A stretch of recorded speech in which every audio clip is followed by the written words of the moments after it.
안녕하세요. 올랜도 킴입니다. 오늘 또 시황 분석과 더불어서 종목 분석해보는 시간을 갖도록 하겠습니다. 자, 먼저 시장 한번 보겠습니다. 다우는 0.85% 올타임 로로 계속해서 하락을 했고, 석유 때문에 이렇다 이렇게 보시면 되겠죠. 나스닥은 올라갔다 내려갔다 해서 크게 변동이 없었고, S&P 500도 크게 변동이 없었죠. 러셀도 계속해서 좀 빠지는 모양이 있었다. 호르무즈가 지금 이제 합의가 안 되는 가운데 있어서 엇박자가 나오는 가운데서 주가 자체가 힘을 받지 못하고 있다. 자, 이렇게 보시면 되겠습니다. 자, 하루 동안 맵을 보시면 상승 종목보다는 좀 하락 종목이 좀 많았던 하루였다 이렇게 보시면 되고, 빅테크 중심으로 마소만 좀 많이 올랐다 이렇게 보시면 되겠고, 다른 종목들은 별로 오른 게 없죠. 자, 특별히 일단 이쪽에 있는 그 샌디스크, 디버스타, 디지털 어제 실적 발표가 있었던 것들이 좀 하락이 되면서 마이크론 테크놀로지 이런 것들도 같이 좀 등달아 하락이 되었다 이렇게 보면 되겠죠. 그래서 메모리라든지 이렇게 반도체 장비 이런 것들이 그렇게 좋지는 못했다. 반도체가 이번에 좋지 못했는데 그와 더불어서 마소 빼고는 거의 다가 안 좋았죠. 또 소프트웨어도 그렇게 좋은 편이 아니었다 이렇게 보시면 되겠습니다. 그래서 저희 아무래도 다른 거 에너지가 좋다 보니까 다른 쪽들이 좀 좋지 못했죠. 그 다음에 헬스케어 쪽에서는 릴라이 이 정도만 좀 반등이 있었다 이렇게 보시면 되겠습니다. 전반적으로 좀 눌려 있는 상태였다. 그래서 통신주 이런 것들 있죠. 통신주라든지 헬스케어, 자, 에너지 이런 데를 갈 때 주가는 잘 못 가죠. 자, 그런 모양이 오늘 장세였다. 자, 그렇게 말씀드립니다. 자, 그 다음 또 러셀 2000도 마찬가지입니다. 헬스케어 이쪽은 좀 상승했고, 그 다음 에너지 이쪽도 상승했죠. 자, 그 다음 또 인더스트리얼 이쪽, 에어로스페이스 이쪽만 좀 상승했고, 나머지는 거의 다가 하락을 했다. 자, 똑같은 모양이 되고 있죠. 장이 안 갈 때 가는 것들이 헬스케어, 에너지 이런 쪽 갈 때는 다른 종목들 반도체라든지 소프트웨어 이런 것들이 가지 못했던 그런 장세가 S&P 500하고 똑같이 나타나고 있다 이렇게 보시면 되겠습니다. 자, 그래서 하루 동안의 퍼포먼스 보시게 되면 가장 많이 갔던 것이 에너지가 1.56%, 그 다음 헬스케어이 0.21%, 테크놀로지만 0.03으로 약간 올라왔고, 자, 나머지는 거의 다 하락했다. 11개 섹터 중에서 8개가 하락을 했으니까 좀 하락세가 좀 강했던 하루였다 이렇게 보시면 되겠죠. 자, 그럼에도 불구하고 좀 올라가서 좀 쉬고 있는 장세인데, 자, 눈치를 보고 있다는 겁니다. 이란하고 협상이 어떻게 잘 될지, 자, 그에 따라서 시장이 왔다 갔다 하고 있다. 자, 그렇게 보시면 되겠죠. 오늘 유가 한번 볼 것 같으면 UK 오일 자체가 4.43%, 브렌트가 상당히 많이 좀 올라가고 있죠. 80불 다시금 돌파되고 있고, US 오일인 크루드 오일 역시도 지금 이제 3.44% 올라가고 있다. 협상이 잘 안 되고 있다는 이야기가 되겠죠. 자, 그로 인해서 지금 이제 다른 것보다는 10년물 금리 있죠. 이런 것들이 1% 이상 또 뛰면서 4.66 되고 있고, 30년물 금리도 다시금 5.15 올라오고 있다. 자, 이렇게 되면은 주가가 달리기가 쉽지가 않다는 거겠죠. 특별히 지금 구글이나 이런 데서 나중에 보시면 아시겠지만 계속해서 채권을 발행하고 있죠. 채권을 발행하고 있으면 국채도 지금 안 사주는데 이쪽에서 채권을 발행되면 이쪽에 금리가 피크 레이트가 더 높죠. 금리가 회사채가 아무래도 좀 신용도가 좀 떨어지니까 국채보다는, 그래서 이쪽에다 더 투자를 많이 하겠죠. 구글 같은 경우는 안전빵이니까. 그래서 이쪽 금리 많이 주는 쪽으로 투자를 할 수 있다. 자, 그렇다면 안 그래도 안 사는 국채를 갖다가 더욱더 안 살 가능성이 많겠죠. 그럼 금리는 계속해서 올라갈 수밖에 없다. 그렇게 보면 되겠죠. 자, 거기다 유가까지 뛰고 있으니까 시장 자체가 그렇게 금리 자체에서 상당히 불안감이 나타내고 있다. 그래서 베센트도 금리 잡기 위해서 제 NR 갖다 도와주고 있는데, 자, 이렇게 금리가 안 따라주면은 결론적으로 주가는 좀 가는 데 있어서 시간이 많이 걸린다 이렇게 보면 되겠고, 자, 가장 중요한 것은 지금 UK 오일이 떨어져야 되는데 협상이 빨리 마무리가 돼야 되지 않겠나, 자, 그렇게 생각을 해봅니다. 자, 그렇게 채권 금리도 올라가고 있는데 아마존, 알파벳, 메타 이런 세 회사만이 2020년도 들어서 이미 1,700달러 규모의 투자 등급 채권을 발행했다 이렇게 말하고 있죠. 이는 자네 한 해 동안에 기술 기업들이 발행한 총액을 훨씬 더 능가하는 수치가 되고 있다. 이들 기업들은 계속해서 또 채권을 발행하고 있고, 알파벳은 오늘 추가로 또 250억 달러 규모의 채권을 발행을 추진하고 있기 때문에 주가가 좀 떨어지고 있죠. 이만큼 2010년 들어서 계속 채권으로도 돈이 들어가고 있다 이렇게 보면 되겠죠. 그래서 자본으로 땡기고 채권으로 땡기고 계속해서 돈을 투입하고 있다 이렇게 보면 되는데, 중요한 건 지금 국채 사줄 돈도 없는데 이쪽으로 몰리게 되면은 아무래도 자금 자체가 프리미엄을 더 많이 줄 때, 그럴 때 국채 시장 자체는 상당히 내려갈 수밖에 없다. 국채 가격이 내려간다는 말은 국채 금리는 계속해서 뛸 수밖에 없는 그런 입장에 있다 이렇게 보면 되겠죠. 자, S&P 500의 지수부터 한번 보겠습니다. 일단 저번에도 말씀드렸지만 고점은 돌파했지만 돌파한 후에 좀 조정을 받고 있다. 그래서 만약에 돌파한 후에 7,600 밑으로 내려오면은 얘는 또 가돌파가 되니까 거기서 반등이 되는지 우리가 이번 주 다음 주를 일단 확인해야 될 그런 처지에 와 있다 이렇게 보시면 되겠고, 조금 더 시간이 걸릴 것으로 보여지고 있죠.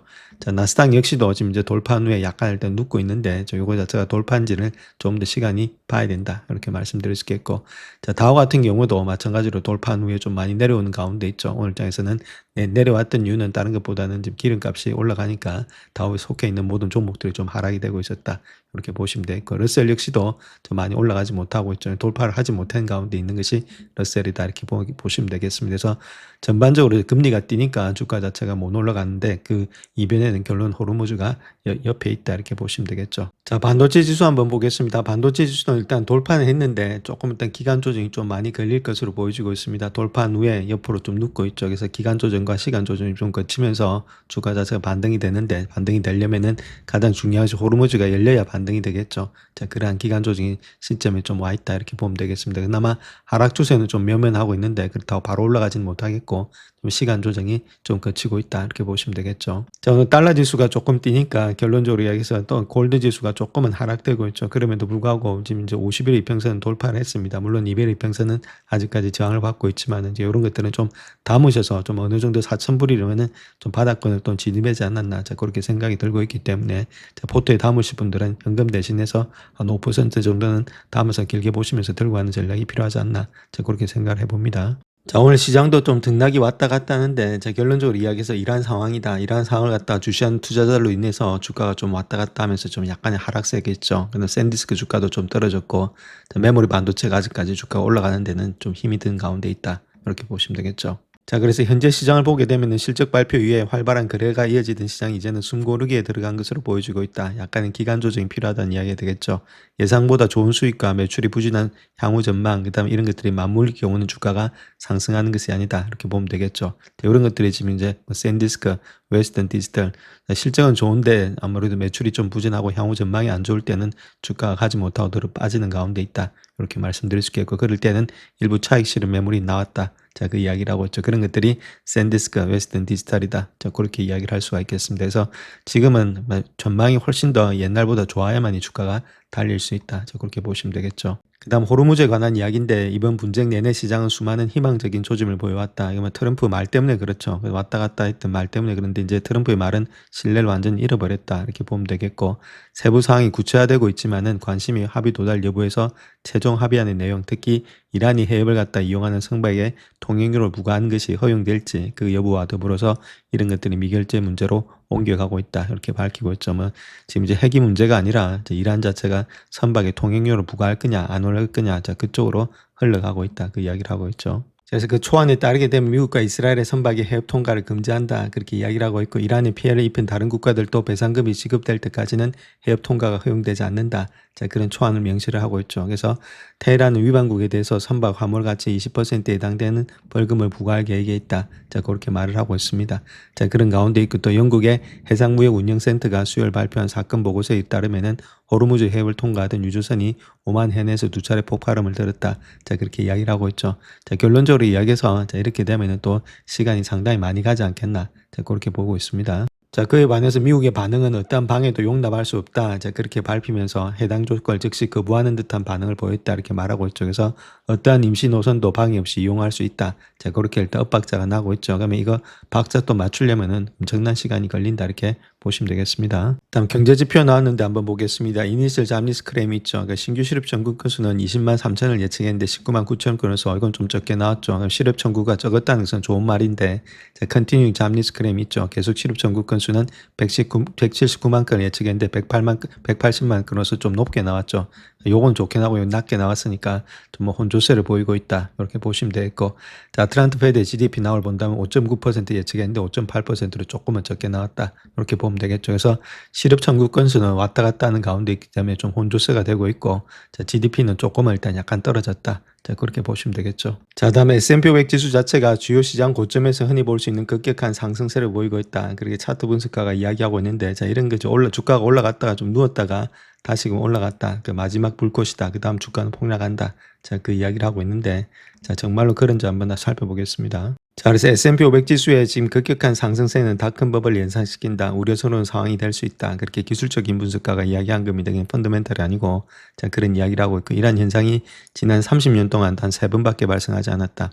1999년 4월 23일, 2000년 3월 20일, 그리고 2000년 11월 9일이다. 그때가 고점이었다. 자, 그 이야기를 하고 있는 거죠. 그래서 차트를 보시게 되면 1999년 4월 23일 있죠. 요때입니다. 요때 주가가 일단 빠졌던 날이다 이렇게 보면 되겠고 2000년도 3월 21일 날 있죠. 요때도 저 고점을 찍고 주가가 고점 찍기 전에 이제 큰 폭을 한번 상승했다가 마지막 불꽃을 나타내고 꺼진다. 자, 그 이야기를 하고 있는 거죠. 자, 그런데 시계를 넓게 보게 되면은 주가 자체가 이제 2000년 11월 9일이죠. 이때도 물론 좀 고점이 되고 있었습니다. 내려갔지만은 결론적으로 계속해서 올라갔다는 겁니다. 시계를 좀 넓게 보면은 주가는 계속해서 갔다는 거죠. 항상 그래서 기술적 분석이 맞지는 않는다 이렇게 보시면 되겠습니다. 그래서 통계적으로 유의미한 것은 아니지만 2000년도 3월 21일이 닷컴 버블의 최고점 바로 전날이었다. 그래서 주목할 만한데 자, 황소들은 2022년 11월 9일 두 번째 차트에서 그라우부터 주가는 계속해서 올랐죠.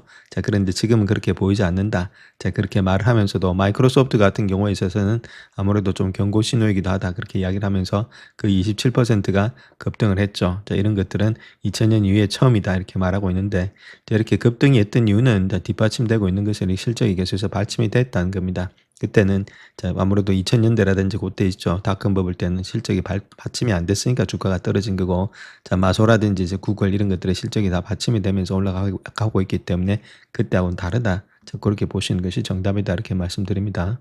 자, 근데 차트만 보는 분의 입장에서 본다면은 당시 상황과 상당히 유사한 점이 있다 이렇게 말하고 있고 마이크로소프트 역시도 12월 30일에 사상 최고치를 경신했다. 10개월 동안 주가가 60% 하락했다. 나흘 만에 29% 급등했다. 지금하고 비슷한 모양 아니냐. 자, 그 이야기를 하고 있죠. 그렇기 때문에 주가 자체가 내려갈 가능성이 있다. 그때는 주가가 내려갔다가 올라갈 때가 기술적 반등이었고 지금은 기술적 반등이라기보다는 실적을 갖고 올라가는 반등이니까 거기 좀 다르다 이렇게 보시면 되겠죠. 그래서 이 두 번의 나흘간의 지금 이제 주가 상승은 마소 역사상 가장 큰 규모였고 다시는 반복되지 않지만 종종 비슷한 양상을 보이고 있다. 그래서 이렇게 이런 것들이 고점이 찍을 때가 아무래도 주가 자체가 완전히 지금 최고점의 불꽃이다. 그 이야기를 하고 있는 거죠. 그래서 좀 더 큰 문제가 있는 것이 자금이 모멘텀 투자에서 가치 투자라고 그리고 다시 그 모멘텀 투자로 이동하면서 시장이 마치 의자 뺏기 놀이를 하듯 흘러가고 있다는 점이다. 음악이 멈추면은 참여자들은 앉을 의자를 찾지 못할 수도 있다.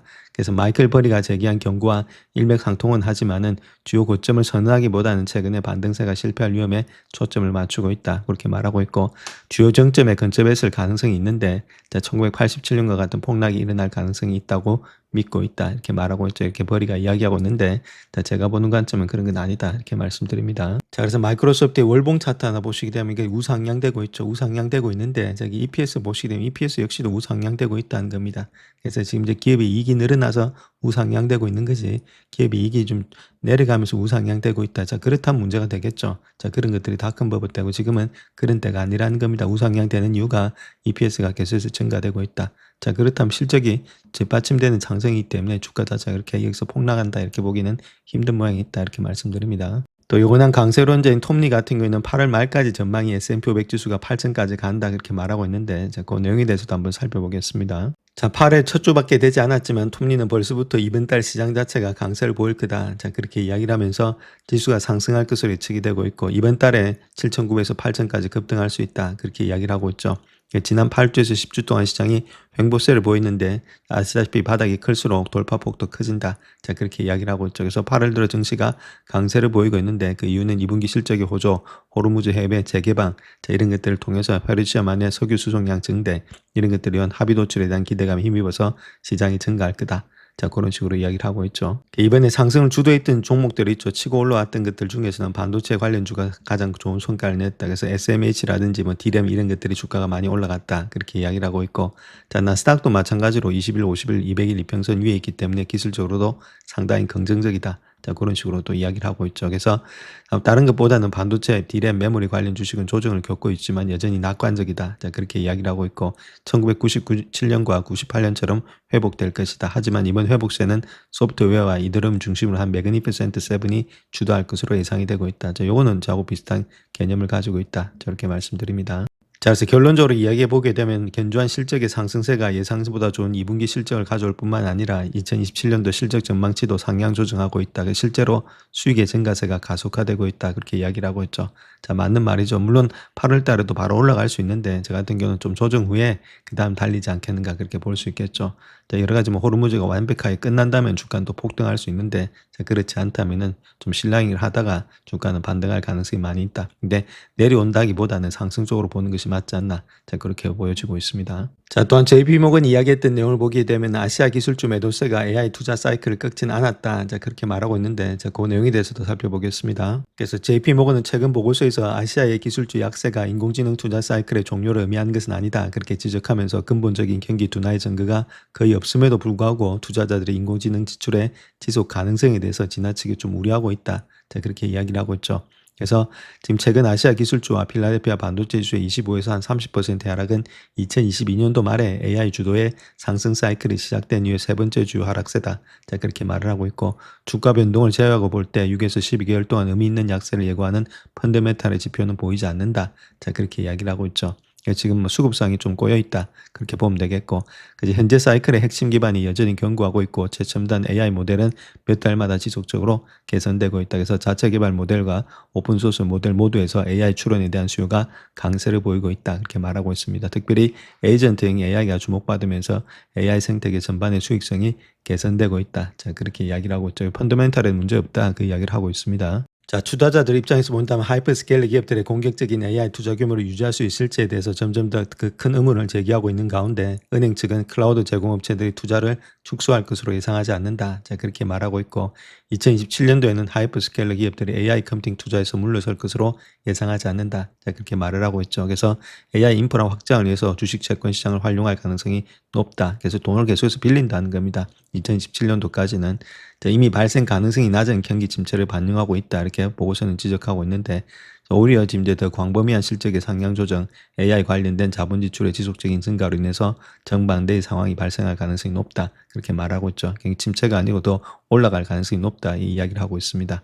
그래서 투자 심리를 개선할 수 있는 요인으로는 은행 측은 소프트웨어 기업의 생성형 AI라든지 에이전트 기반의 워크플로우의 광범위한 도입, 금융 서비스라든지 의료를 포함한 다양한 산업 분야의 확대 적용, 그리고 선도적인 AI 연구소들의 저기적인 자기 개선을 향한 지속적인 발전이 있다. 그렇게 말을 하고 있죠. 자, 그런 가운데 있기 때문에 주가가 쉽게 꺾이지 않는다. 자, 그 이야기를 하고 있고, 어느 정도 다 조정을 받은 거 아니냐. 자, 그런 식으로 이야기를 하고 있죠. 자, JP모건 같은 경우는 반도체 공급망 전반을 살펴보면서 웨이퍼 제조 장비 투자가 가속화됨에 따라서 12개월 동안 반도체 장비 제조업체가 가장 유리한 위치에 있는 하이 부분이다. 그렇게 말하면서 은행은 또한 여러 칩을 나란히 통합하는 2.5D의 패키징이 주류로 자리 잡고 있고, TSMC의 3D 패키징 투자 사이클이 시작됨에 따라서 패키징 테스트 부분에서 급격한 성장이 있을 것이다. 그렇게 이야기를 하고 있죠.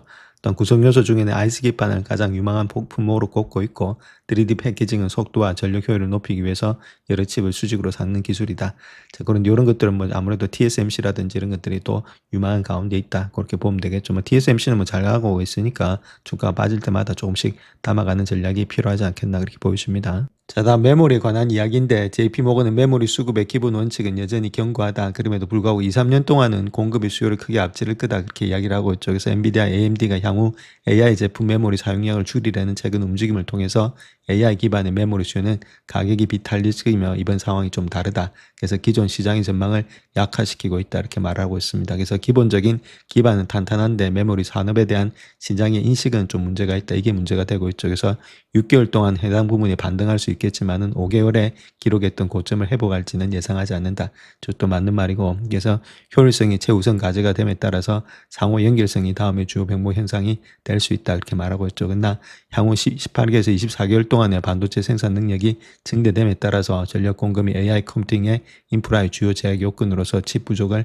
넘어설 것으로 예상이 되고 있다. 저렇게 말하고 있죠. 여기서 우리가 좀 봐야 될 것은, 자, 다른 게 아니라 지금 이제 계속해서 일단 2, 3년 동안은 공급이 계속 수요를 앞지른다. 자, 그렇게 이야기를 하고 있죠. 자, 그런 가운데 있기 때문에 6개월 동안에 해당 부분은 반등할 수 있다. 자, 그럼에도 불구하고 저 고점이 회복되는 데서는 조금 일단 힘들지 않겠는가. 자, 그렇게도 볼 수 있다는 거겠죠. 자, 그 이유는 메모리 자체 PR이 이제 낮습니다. PR이 낮은데 이거 자체가 낮다고 해서 주가가 항상 올라가는 건 아니죠. 이게 낮은데 이걸 자체가 PR이 낮다는 것은 수익이 많이 늘어나야 되는데 수익이 많이 늘어날 수 있을지, 자, 거기에 대한 의구심이 계속해서 늘어나고 있다는 겁니다. 앞으로도 그 이유는 2, 3년 동안 공급이 그렇게 수요를 앞지르게 되면은 아무래도 지금 이제 쇼티지 났던 것이 많이 회복이 되지 않겠는가. 자, 그런 염려가 있다는 저 지금 이제 메모리가 못 가는 이유가 자, 이런 데 있다. 이렇게 보시면 되겠죠. 자, 또한 엔비디아의 보도에 따르게 된 메모리 공급 부족으로 인해서 루빈 울트라는 당초 얘기했던 1TB 대신에 192GB에서 256GB의 HBM의 메모리를 탑재한 버전을 테스트하고 있다 이렇게 밝히고 있고, 이러한 움직임은 저가형 GPU 옵션을 제공하는 동시에 AI 구축 분야에서 HBM 메모리가 얼마나 희소하고 전략적으로 중요한 위치를 차지하게 되었는지를 다시 한번 더 보여주고 있다. 자, 그렇게 밝히고 있죠. 자, CFRA는 더욱더 낙관적인 전망을 내놓으면서 S&P 500의 연말 목표치를 8,050으로 상향 조정했다 이렇게 밝히고 있는데, 자, 그 내용도 한번 살펴보겠습니다. 자, 또한 CFRA는 내년에 8,650까지도 급등할 수 있다 지수가, 자, 그렇게 말하고 있고, RBC 캐피탈 역시도 지금 이제 8,150, 그다음 UBS 역시도 8,100까지 갈 수 있다 그렇게 말하고 있죠. 자, 그렇게 되는 이유는 펀더멘탈 기술적인 역사적인 요인을 반영하고 있다. 자, 그렇게 말을 하고 있습니다. 그래서 어디까지는 펀더멘탈이 되기 때문에 주가는 반등한다 그 이야기를 하고 있죠. 자, 그래서 역사적으로 봤을 때 중간선거가 있는 해에는 10월부터 주가가 상승세를 보이는 경향이 있는데 시장이 긍정적인 신호가 되고 있고, 진작적 악재가 완화되면서 유가가 하락하고 있기 때문에 인플레이션의 상승 가능성이 낮아지고 있다. 견조한 소비 심리라든지 시장을 지탱한 요인으로 작용이 되고 있다 이렇게 말하고 있습니다. 그래서 강력한 인공지능 인프라 구축이 시장을 지속적으로 성장시키는 원동력이 될 수 있다. 그렇게 말하고 있고, 그래서 약 4년간의 지속된 강세장이 더 이어질 여지가 있다. 자, 그렇게 이야기를 하고 있는 가운데 있습니다. 자, 샌디스크 주가가 실적 발표 후에 하락을 많이 했는데 월가 애널리스트의 반응이 어땠는지, 자, 거기에 대해서 한번 살펴보겠습니다. 자, 주가 하락의 원인은 다른 것보다는 부진한 실적 전망이다 이렇게 말하고 있죠. 그래서 한 10% 하락했다가 다시금 5% 정도로 좁혔다 이렇게 보면 되겠고, 그래서 현재 새로운 비즈니스 모델 계약을 8개 고객사로 확대하면서 이를 통해서 최소 933억 달러의 매출이 예상이 된다. 자, 그렇게 말을 했고, 자, 이번에 분기 총 마진율을 83에서 85%로 전망되고 있는데 6월 분기에 84.6%에서 다소 하락할 가능성을 시사하고 있다. 자, 그렇게 이야기를 하고 있습니다. 자, 그래서 RBC 캐피탈에서 이야기했던 내용을 보게 되면은 다른 것보다는 낸드 플래시 메모리 부품의 평균 판매 가격의 상승세가 좀 둔화가 되고 있다. 이런 것들이 실적이 좀 전망치가 좀 부진할 건데, 자, 내년까지는 해당 시장의 강세 가능성에 대해서 낙관적인 언급을 했다. 그렇게 말하고 있죠. 내년까지는 나쁘진 않다. 그 이야기를 하고 있고, 자, 샌디스크가 새로운 비즈니스 모델 계약 NBM을 통해서 2027년도, 8년도에 회계년도에 매출의 상당 부분을 차지하는 고객사 3곳을 추가했다. 그렇게 언급하고 있죠. 그다음 샌디스크는 지난 4월에 5건의 계약 발표를 했고, 목요일 오후에는 2건을 연장하면서 3건을 추가로 체결했다. 자, 그렇게 밝히고 있습니다. 그래서 8개 NBM을 통해서 이거는 새로운 계약입니다. 그래서 최소 933억 달러의 매출이 예상이 되고 있다. 자, 그렇게 이야기를 하고 있죠. 자, 장기 계약을 통해서는 샌디스크는 수요를 더 잘 파악할 수 있게 되었지만은 다른 것보다는 이러한 계약의 최저 가격의 설정에 대해서는 여전히 회의적인 시각을 가질 것으로 예상이 되고 있다 이렇게 말하고 있고, 이전에 이러한 계약이 한 80%의 총마진 유지하도록 설계되었다 이렇게 말하고 있습니다. 그래서 주가가 지속적인 가능성이 더욱더 분명해질 때까지는 전통적인 지표에 따라 거래가 될 것으로 예상이 되고 있다. 그래서 시간은 좀 많이 걸리지 않겠는가, 자, 그렇게 이야기를 하고 있습니다. 자, 켄트 피츠제럴드 역시도 지금 이제 샌디스크의 장기적인 사업 지속 가능성에 대해서 집중을 받아들이기까지는 조정 기간이 있을 것으로 예상하면서도 회사의 수익 창출 능력은 2028년 이후에도 견고하게 성장할 것이다. 그렇게 말하고 있죠. 조정 이순 후에 상승할 수 있다. 그 이야기를 하고 있고, 이번에 매출의 총이익률이 83에서 85%로 제시한 것은 지난 6월 분기 84.6%에 비해서 잠재적으로 감소 가능성이 있다. 자, 그럼에도 불구하고 데이터 센터 제품의 가격 상승, 진정한 보수주의를 반영하고 있기 때문에 매출의 총이익률은 직전 분기 대비 증가할 수 있다. 자, 그렇게 이야기를 하고 있죠. 자, 마찬가지로 JP모건도 마찬가지입니다. 지금 월가의 예상을 뛰어넘는 샌디스크의 6월 분기 실적에 대해서 더 강력한 수익 창출 능력, 완화된 경기 변동성, 그리고 더욱더 견고한 펀더멘탈 향한 실현 가능성이 있는 길을 시사하고 있다. 그렇게 말하고 있고, 그래서 지금 이제 NBM을 통해 가지고 확보하고 있기 때문에 새로운 그런 수요에 대한 전망이 개선되었을 뿐만 아니라 지금도 고객들은 공급의 예측 가능성도 가능해졌다. 자, 그런 식으로 이야기를 하고 있죠. 그렇다면 향후 주가 상승이 언제쯤 일어나느냐 그렇게 했을 때는 다음 촉매자가 이달 말에 샌디스크의 애널리스트 데이에서 나올 수 있다 그렇게 전망이 되고 있고, 그래서 이번 행사에서 샌디스크의 자본 배분, 고대역폭 플래시 메모리 계획에 대한 추가 정보가 주가 상승에 도움이 될 수 있다. 자, 그렇게 이야기를 하고 있습니다. 자, 다음 카운트 포인트에 따르게 되면은 엔비디아 자체를 본다면 소버린 AI 있죠. 그러니까 국가가 주도하는 AI 시장에서 엔비디아가 거의 92% 정도로 갖다가 점유율을 달성할 것으로 보여지고 있다. 자, 그렇게 이야기를 하고 있습니다. 그만큼 엔비디아가 독주할 가능성이 많이 있다. 이런 것들 때문에 또 주가가 올라가는 그런 경향도 있겠죠. 자, 다음 요 내용은 UBS에서 이야기했던 내용인데 GPU 세대별 광섬유 연결에 대해서 이야기를 하고 있습니다. 광에 관한 이야기인데 뭐 루멘텀이라든지 코헤런트 이런 것들이 있죠. 코닝도 있고 자 그런 회사들은 관심을 가지면서 한번 보자 이렇게 보시면 되겠는데 자 하프알은 블랙웰에서 두 제품 모두 100기가와트 세컨당이죠. 자 그런 것에서 썰데스 대폭을 사용해서 레인당에 2개의 광섬유가 필요하다. 자 그런데 블랙웰은 지금 GPU 대폭 이런 것과 레인 수를 2배로 늘려서 하프의 8개의 광섬유에 비해서 GPU당 16개의 광섬유를 제공하고 있다. 더 많은 광섬유를 제공하고 있다는 거겠죠. 루빈이란지 페인만 이런 것들도 두 제품 모두 이제 200GB 정도 되고 있죠. 섹터당. 그래서 지금 이제 솔데스 대폭으로 발전하고 있는데 루비는 8개 레인을 유지하는 반면에 페인만은 3.2TB 세컨당입니다. 그래서 GPU의 대폭으로서 GPU당 16개 레인과 32개의 광섬유로 확장이 되고 있다. 계속해서 차세대 그죠. 이거는 루빈이나 이런 것들은 차세대는 광섬유가 계속해서 확장이 되고 있다. 자, 그것이 키포인트가 되겠고 자, 그 다음 또 스케일아웃이라든지 광섬유 수요 전망을 본다면은 성장에서 본다 하더라도 광섬유 수요는 2028년도까지 연평균 41% 성장이 된다. 그래서 계속 성장이 일어난다는 겁니다. 자, 성장의 동력에는 다른 것보다는 단기적인 성장, 루빈까지, 자, 그리고 주로 전체의 GPU 생산량 증가에서 주도되고 있고, GPU당 광섬유의 사용은 안정적으로 유지가 되고 있다.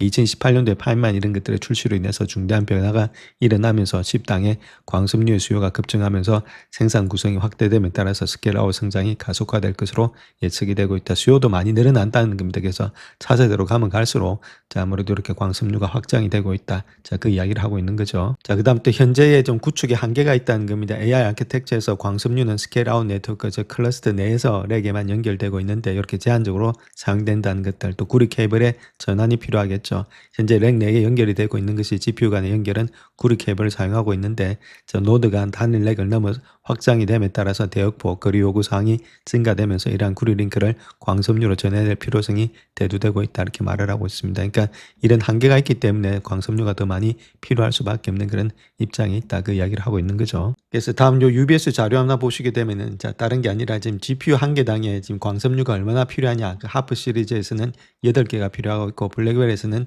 16개, 루빈도 16개인데 페이먼에서는 더 많이 필요하다는 거죠. 32개까지. 자, 그러니까 광섬유가 계속해서 늘어날 수밖에 없다. 2018년도입니다. 이거는 그러니까 아무래도 일단 광 쪽에 여러 가지 매출한지 이익이 더 많이 늘어날 수 있다 이렇게 보시면 되겠죠. 자, 그래서 광섬유에 지금 이제 디맨드 있죠. 수요 전망을 본다 하더라도 엄청나죠. 2010년도, 7년도, 8년도. 자, 이때 보면 루빈이라든지 울트라 이런 것들 거의 다가 뭐 16개가 다 필요하고 페이만은 32개까지도 필요하다 이렇게 말씀드렸습니다. 그러니까 GPU가 사용될 때마다 광섬유는 계속해서 들어갈 수밖에 없다. 그만큼 연결이 중요하다 이렇게 보면 되겠죠. 그러니까 우리가 이런 데는 좀 신경 쓰셔서 들고 가는 전략들이 필요하지 않나 그렇게 생각을 해봅니다. 자, 또한 IT 분석업체 마하니가 이야기했던 내용인데 음식 배달 플랫폼의 주가 상승 여력이 45%에 달한다 그렇게 전망하고 있는데 자 어떤 회사인지 한번 알아보도록 하겠습니다. 자, 그 회사는 도우대시다 이렇게 보면 되겠고 해당 회사는 충성도가 높은 구독자들의 폭발적인 수요에 힘입어서 주문량이 증가하고 있고 주가 반등에 도움이 된다 이제 그렇게 말을 하고 있습니다. 그래서 에버코어 ISI는 시장 수익률의 상위 등급을